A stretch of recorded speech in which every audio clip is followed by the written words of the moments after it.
From Rainbow Six to Rainbow Dash, nerds are passionate about a lot of things, but there's one thing that they love above all else, and that is correcting people. This is a fan remake of Actually. Joining us today from the Cult Popture podcast, Richard.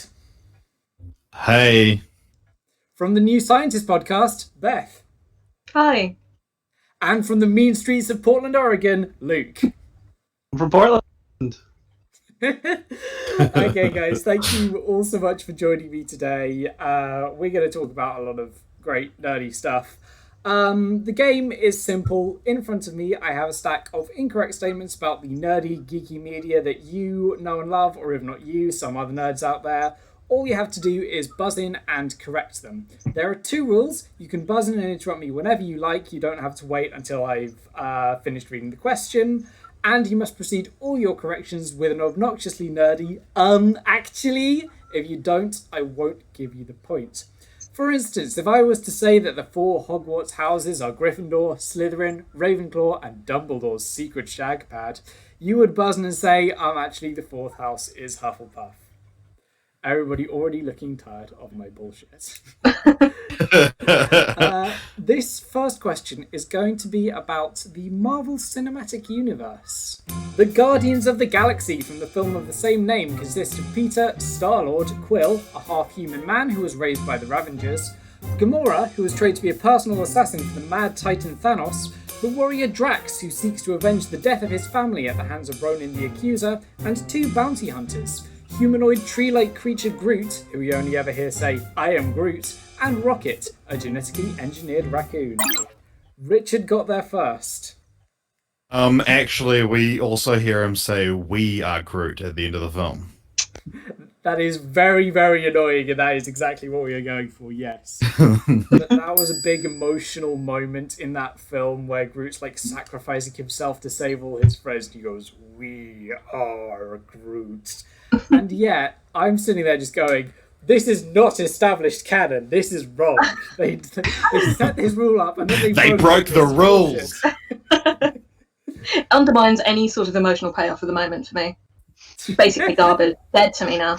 If I recall correctly, I think, Beth, you and I had like heated discussions because of how much you hated Guardians of the Galaxy Volume 2. Okay, so I didn't... Yeah, I kind of did hate it, to be honest. I don't know, there was something about the first one that felt really personal, and I just didn't care about the second one at all. Apart from, I think it uses Brandy, You're a Fine Girl in it, which I'm fully in favour of. More films should use Brandy. I think the second one is like one of the best Marvel movies. To be honest, it's so good. Fight. It's so good. It's like the only, for me, it's the most like emotional one. That whole scene at the end with Yondu's funeral is like. I think that the first one was such a revelation for the superhero genre. It was so new and fresh that it was like mystifying. And then the second one rolled around, and they'd been doing that for a few years, and you didn't quite get that same punch. Yeah, it's like another funny Marvel film. Yeah, that's okay. Cool. Part of the problem with it was that I could remember like a lot of the jokes in the first one, but like aside from Yondu's death scene, the joke that I really remember from the second one is just the bit where they're going through hyperspace and they've like distorted their faces into like these horrifying Five Nights at Freddy's kind of things. Mm-hmm. When I was walking out of the cinema after seeing Guardians of the Galaxy 2, there was 2 guys behind me, and one of them was like, Drax definitely owned that film. The other one was like, I don't know if he owned the film, but he definitely owned the punchlines. And it's just so funny hearing like other people analyze film. They clearly don't do it on the podcast. I want to talk to you guys about it. Okay, so that point's going to go to Richard. This next question is going to be about Dungeons and Dragons. Oh god. Barbarians in D&D are archetypically strong fighters that reject civilization. Barbarian characters are defined by their primal instincts and their unbridled rage. Although players have little control over their character's rage, it offers several advantages in combat, assuming the character isn't wearing heavy armour. These include an advantage on strength checks and strength saving throws, bonus damage when using melee weapons, and resistance to bludgeoning, piercing, and slashing damage. Luke. Actually, you do have control over your rage? You enter it as a bonus action? Yes, that's correct. That is I wasn't sure if that not was pedantic enough.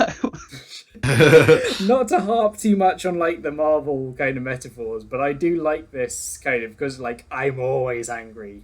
I only started playing Dungeons and Dragons as I've DM'd before, but this is my first time playing as like a player character in D&D, and I chose to be a himbo satyr barbarian. We're playing Curse of Strahd, which is this very gothic horror kind of module, and it's all like very eerie and stuff. And I just was like, fuck that. I want to be like a big cinnamon roll who's perpetually horny and just like is too pure for this world and gives great hugs. I think I was like kind of the opposite of you. I was like, the last time I played D&D, I was like a primo fuckboy. I was just the most annoying, vapid, dude bro-y guy, but like also thinks he's terribly sensitive and does poetry and that kind of thing. And it was fun. I might start just going through life like that because it's seemingly quite a fun way to live. I hate you already. It's so good when you get like a party of contrasts and one guy is like actively, I am the night, I am dark and brooding, and then somebody else is just like, yay, fun, puppies.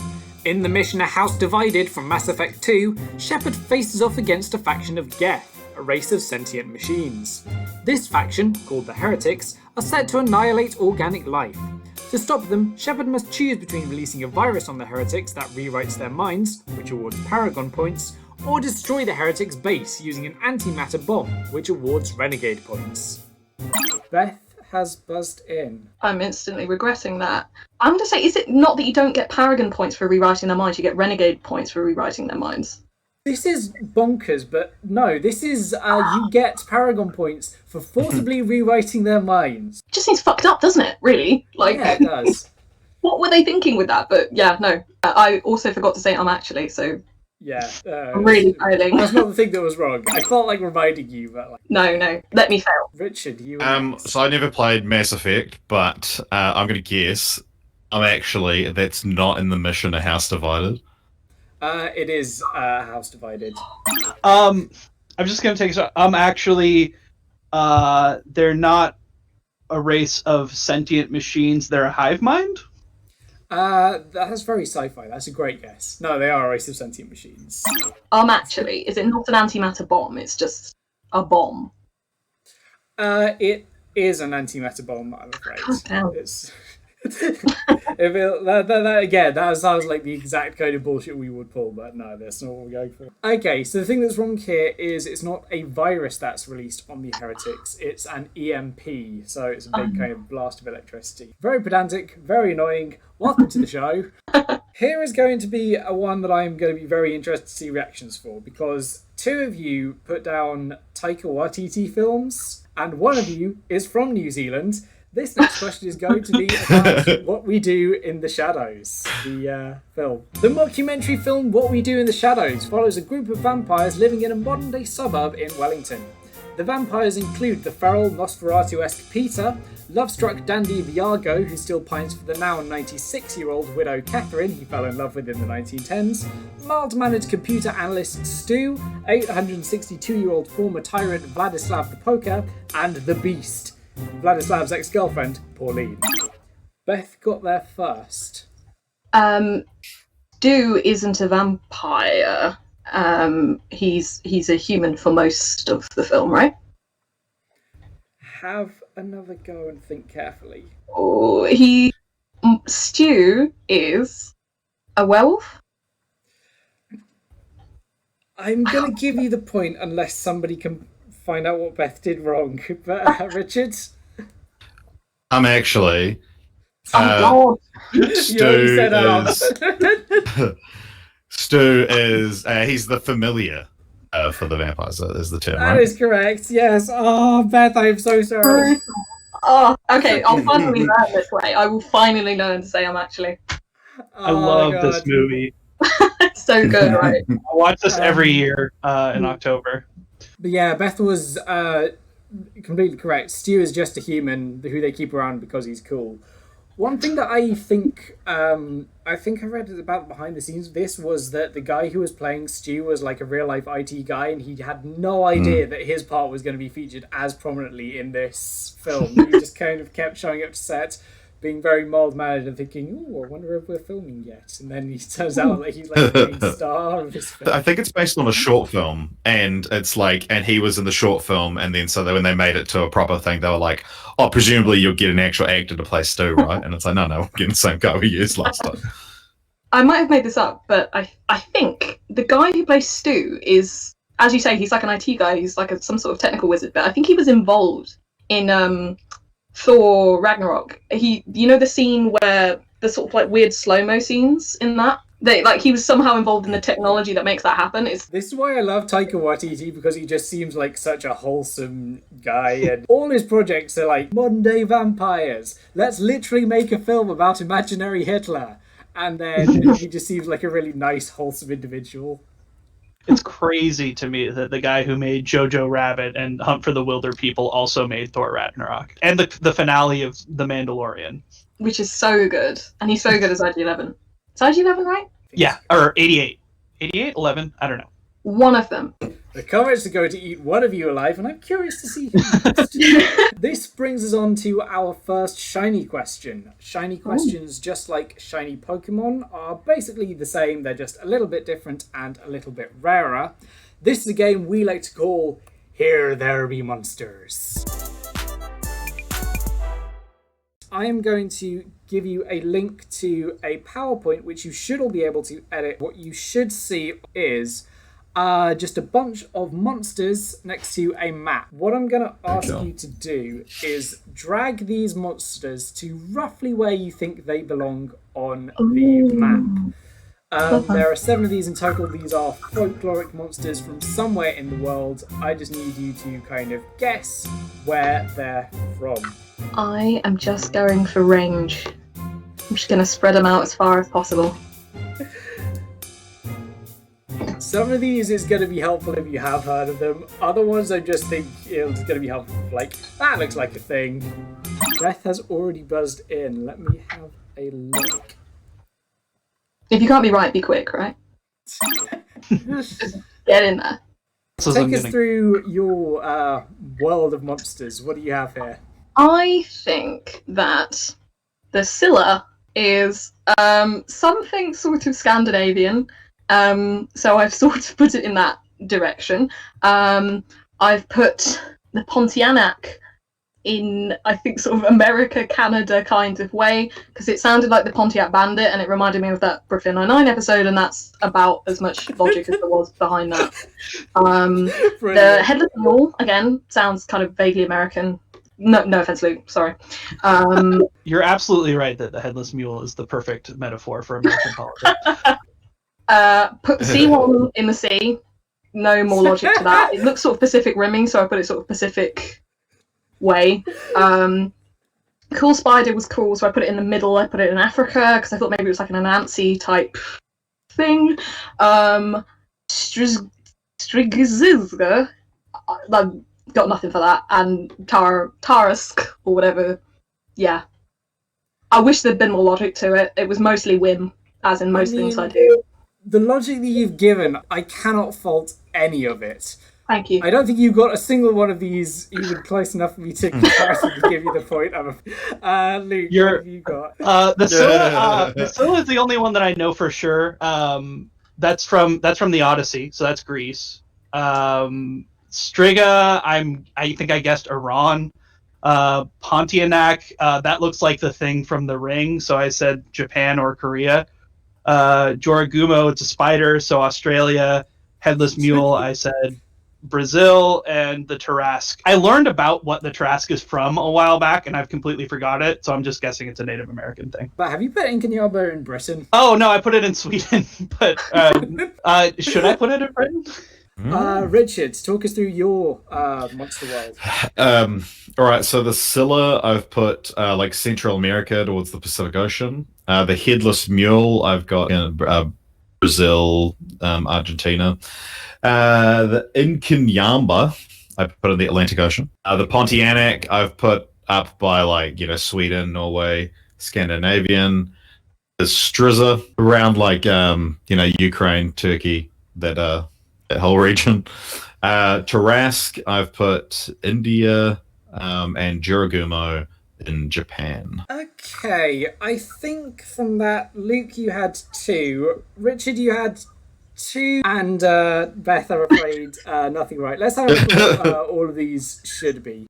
Okay, let's go through these going from north to south. The Striga is from Slavic folklore, but especially from Poland. These are female demons that were born with 2 hearts, 2 souls, and 2 sets of teeth. They're associated with owls, and I just want you all to take a minute to appreciate my amazing drawing of an owl. He is a precious little boy and incredibly cute, and I want you all to... Did you draw these? I Yes, love I drew them. all of I love these. them all. Oh no, I didn't even They're notice all the very owl. good. It's a wonderful owl. Give yourself a point for that. I will. The Tarasque is from France. It's a dragon-like creature that was supposedly slayed by Saint Martha. Luke, you were correct. The Scylla is from Greece. This is a many-headed monster that lives on one side of a channel of water, and it was featured in Homer's Odyssey. Richard, you were right. The Juragumo is from Japan. This is a yokai, a Japanese folkloric monster. This one is a shape-shifting spider woman who manipulates smaller, fire-breathing spiders. The Pontianak is from Malay, Indonesian, and Singaporean folklore, is the ghost of a woman who died giving birth, is also said to dig out the internal organs of its male victims. Charming. Luke and Richard, I don't know if you knew this one, but the headless mule is in fact from Brazil. It's also known as the mula sem cabeça. In most tales, it's the ghost of a woman cursed by God for her sins, condemned to turn into a headless mule whose neck spews fire. Big move. And the Inkanyamba is from South Africa. It's a large serpent with an equine head from Zulu folklore that's said to live in the lake at the bottom of Howick Falls, and its anger is said to cause seasonal storms. I'm going to split that point between Richard and Luke, I feel like. The good thing about being last is that it does look like you're just really chill about the whole process. It doesn't look like you're just bad at the game or anything. We have got some stuff that is specifically for you. If I mess that up, that's even worse. This I strongly suspect is not going to be one of them. This next question is about Dragon Ball Z. One memorable DBZ villain is Frieza, the Emperor of Universe 7, who seeks the Dragon Balls to wish for immortality. On the planet Namek, he kills Dende and fights with Piccolo, Krillin, Gohan, and Vegeta. In a memorable sequence that plays out in real time in the anime, a fight with Goku occurs after Frieza sends a death ball to the core of the planet, telling Goku the planet will explode in 5 minutes' time. Actually, that battle is the farthest thing from real time. It's supposed to be 2 minutes, and it's like 7 episodes. Yeah, is exactly correct. The sequence doesn't play out in real time at all. The 5-minute fight was 10 episodes long and over 3 hours. Jesus. It was written down in a book, and so you don't think about how long it's going to take when you make it a movie or a TV show. One thing that I especially love is that occasionally during the course of that 3-hour fight, they'll have things like, "Oh God, I've only got 3 minutes left." This next question is going to be about something that all 3 of you had, so I can only assume this is going to be a bloodbath. Parks and Recreation. Ron Swanson, the head of the Pawnee Parks and Recreation Department, is a firm adherent to his own self-titled Swanson Pyramid of Greatness, with such categories as capitalism, God's way of determining who is smart and who is poor, skim milk, avoid it, and crying, acceptable at funerals and the Grand Canyon. Although Ron claims to have only cried twice during his life. After reading Robert Burns' poem while looking over the cliffs of Ile, and after being hit with a school bus when he was 7. Beth, you buzzed in first. I'm going to say it wasn't a Robert Burns poem. Oh, sorry. It wasn't a Robert Burns poem. You learned. I'm so proud of you. It was a Robert Burns poem. Oh, Leslie wrong. specifically recommended to read this poem while looking over the cliffs of this secluded Scottish island with a whiskey brewery on it. And he starts just kind of tearing up, and then he goes, "I don't know why she wanted me to read that." And then just longingly looking out the distance, and it's adorable. And I love their relationship so hard. Richard, you were next. Actually, he also cried when he found out Lord Sebastian died. That is correct. That is what we're going for. Very tragic. This next question is going to be about Lord of the Rings. Gandalf, portrayed by Sir Ian McKellen in the film series, is a wizard of the Istari Order who arrived in Middle-earth during the Third Age to combat the threat of Sauron, and was Elrond's chosen leader of the Fellowship of the Ring. After Gandalf the Grey dies falling from a ledge in the mines of Moria while fighting the Balrog known as Durin's Bane, he later returns as Gandalf the White. Beth, you buzzed in. Actually, It's not known as Durin Spain. It is known as Durin Spain. It's more. It's now the other thing. Did you say the other thing? Did you have something It's else? the other thing that it's not the Astari Order. It is the The Astari. Valar. Some of this is from the books. Some of this is from the films. Richard. Actually, he's not Elrond's chosen leader of the Fellowship. Of course. This is a really interesting thing because I don't think this came up in the films, but apparently this is a thing in the books that he was sort of the chosen leader. I got all this from like fan wikis and stuff, and to me that was just mental because I thought like they didn't have a leader; they were just a group of true friends. Pippin, obviously. Luke. Well, that's a shame because that's what I was going to say. Actually, it's not accurate to say that he fell from a ledge because he was standing on a bridge and the whole bridge got blown up. So that's not quite what we're going for. Beth. Actually, he wasn't sent to Middle Earth during a Third Age. He predates that. See, here's the thing. In my mind, I think he was there during the Second Age. This isn't what we're going for, by the way. I might give you the point as a benefit of the doubt because I seem to recall that, like, Gandalf does definitely predate the Third Age. Whether or not he was in Middle Earth during that time is an entirely different matter. I'm going to give this point to Beth as kind of a benefit of the doubt. Maybe it's a little unclear as to whether Gandalf predates the Third Age in Middle Earth. What we're actually going for here is way more pedantic and way, way more annoying, so I don't fault any of you for not getting this. Actually, Gandalf didn't die from the fall from the ledge. He survived the fall, and then he died 10 days later after fighting the Balrog. I was basically ready to be like, it wasn't Ian McKellen, it was like Ian McKellen's real name is something else. It was, oh my god. This show Or he wasn't a Sir then, that would have been. yeah, my next guess was that Ian McKellen wasn't a knight, which is impossible. Yeah, surely. From birth, I think. One of the previous contestants on the show, Kelsey, kind of pointed out that I have a very kind of unique ability to gaslight people on this show by just basically saying these things that I know are wrong way more confidently than I have any right to.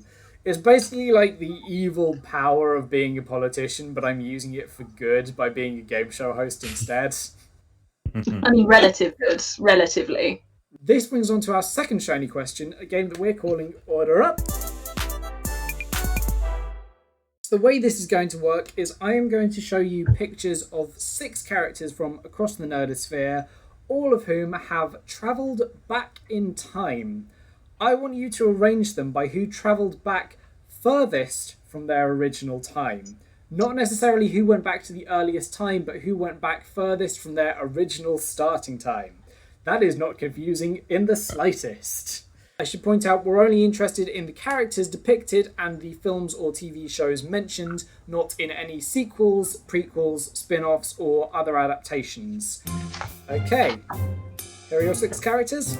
Order up. We have Claire Randall from Outlander, Harry Potter from Harry Potter and the Prisoner of Azkaban, Jason Nesmith from Galaxy Quest, Marty McFly from Back to the Future, the T-800 from The Terminator, and yet more Marvel references, Thor from Avengers Endgame. Let's start with Richard. What order have you put down? Let's go shortest. So I put Jason from Galaxy Quest, because the whole thing in that movie is that it's only like 10 or 11 seconds, right? Then I've put Harry Potter, because they only go a day or so. Then Thor from Avengers Endgame, because that's a few years. And then I wasn't sure, but I've put Mighty McFly next because he travels 30 years, and then the Terminator after that, which is about the same amount of time, but I've said it's slightly longer, and then Outlander is the furthest because she goes back to like ages ago, right? That is exactly correct, yes. Did either Beth or Luke, do you have that exact same sequence? I had that exact same thing. I have never seen Terminator and therefore got the last 2 the wrong way round. But I've never seen Galaxy Quest or Outlander, but I know that the approximately what kind of time travel they are from watching them, actually. Oh god. I think I thought that society would take longer to collapse in the Terminator films than it did, but evidently not. And I should have known. Well, it kind of does. The first Terminator is 1984, and then the actual collapse of society happens in 2003 in Rise of the Machines. And so it's like, and then the Terminator's like from well into that kind of thing. Okay, so that's what, 19 years? Is it? It took me 19 years to become a complete collapse of a person, so I should, yeah. This next question is going to be about the Witcher franchise. Nobody looking happy. One of you asked for this. I don't know whom, but one of you did put this down. I wouldn't. It was probably me, and I regret it. Witchers, such as Geralt of Rivia, are monster slayers for hire that have undergone extensive training as well as repeated exposure to alchemical processes and mutagenic compounds. Witchers can be easily distinguished by their cat-like eyes, white hair, exceptional strength and speed, and prolonged youthfulness, as well as the two swords they carry on their back. A steel sword for normal threats, and a silver sword for fighting supernatural beings. Luke. Actually, not all Witchers have white hair. That's just Geralt's fancy fashion statement. Thank That God. is correct, and exactly what we're going. When he was exposed to the mutagenic compound, his hair turned white, but this isn't the thing that's universal to all Witchers, giving him that grey fox look. Have any of you watched the Netflix version of The Witcher? Yeah. No, I haven't. I have strong thoughts about it that you're all going to hear whether you want to or not. Oh, wow. I think one of the things is like none of the characters ever actually age because they're all sort of magic, so it's really confusing to work out where the time skips happen. So it's just like literally 50 years have passed from between the time we last saw this character and they haven't aged a day. I'm with Beth. It's like it took 19 years to fall apart and you still look fine. It's also funny that he has white hair, which is just like a freak thing that happened to him, but then his adopted daughter also just happens to have white hair. Most people think that like she's actually his daughter, and that's why like they look exactly the same. Which is all about family and what unites us, being outcasts, being misfits from society, having super dope white hair. This next question is going to be about Star Wars. Supreme Chancellor Palpatine tempted Anakin Skywalker to the dark side of the Force with the promise of learning the power to save his loved ones, prompting Anakin to betray his fellow Jedi Master Mace Windu and cut off his hand, allowing Palpatine to kill him. Richard's already buzzed in. Richard's not waiting for me to get this bullshit right. Actually, is it established in some extended thing that Mace Windu didn't die? I believe this canonically was his death. Whether or not this has been retconned by the cartoons or by The Mandalorian, I don't think so, but that's also not what we're going for here. Luke, you buzzed in. Yeah, I think I'm actually Anakin kills Mace Windu. Anakin cuts off his hand and then Palpatine yeets him out a window. For lack of a better word. Richard's buzzed in again. Is he not Supreme Chancellor Palpatine at that point? Ooh, interesting. I think that comes after the I am the Senate line. Again, this is going to be a real, the comments are going to get me if I'm wrong on this one. But Luke's just seen it. Luke? Yeah, actually, Mace Windu is not his fellow Jedi Master, because Anakin's not a Jedi Master, and that's the crux of the whole movie. That is correct, yes. We appoint you to the council, but we do not grant you the rank of master.